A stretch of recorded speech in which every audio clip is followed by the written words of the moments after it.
งหวะเอามาแซ่ฮิปฮอปจังหวะสไตล์บ้านนาโยโย่ถึกใจ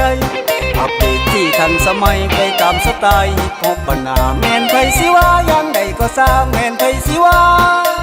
คอยยังใดก็สร้างเอามันแซ่ลูกทุ่งหมอลำ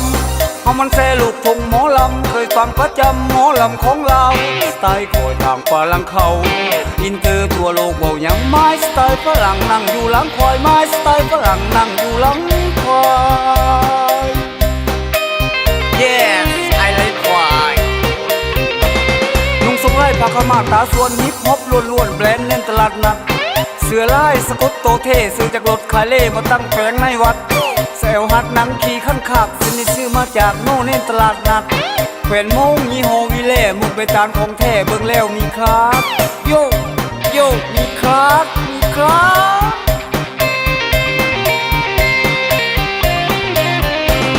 สักหนักสักอีกสักงอ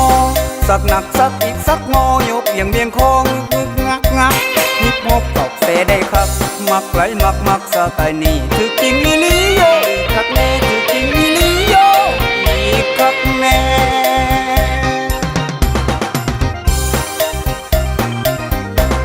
บ่แค่บ่สนยังแล้วแนวเฮาคนมักมวนสนใจบ่อยู่ย่ำมีงานประสันทาหน้าตู้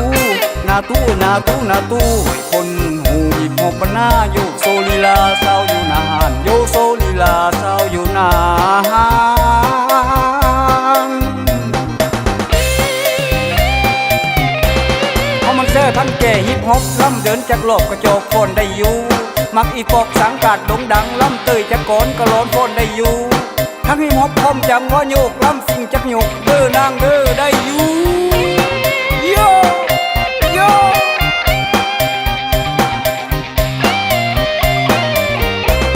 สักหนักสักอีกสักงอ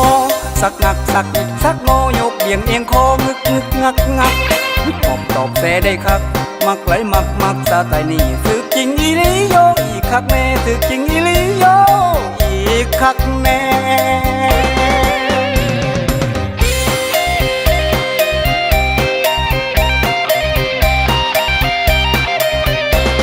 บ่แค่บ่สนยังแล้วแนวเฮาคนมักมวนสนใจบ่อยู่ย่ำมีงานประสันทาหน้าตู้ให้คนหูฮิปฮอปหน้าโยโซลีลาสาวอยู่นานโยโซลีลาสาวอยู่นาน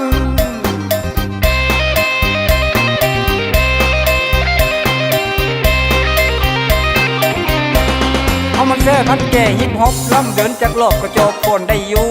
มักอีปอบสังกัดดงดังล่ำเตยจากก้อนกระร้อนคนได้อยู่ทั้งอีปอบพร้อมจากงอโยกล่ำซิ่งจากโยกเด้อนางเด้อได้อยู่โยโย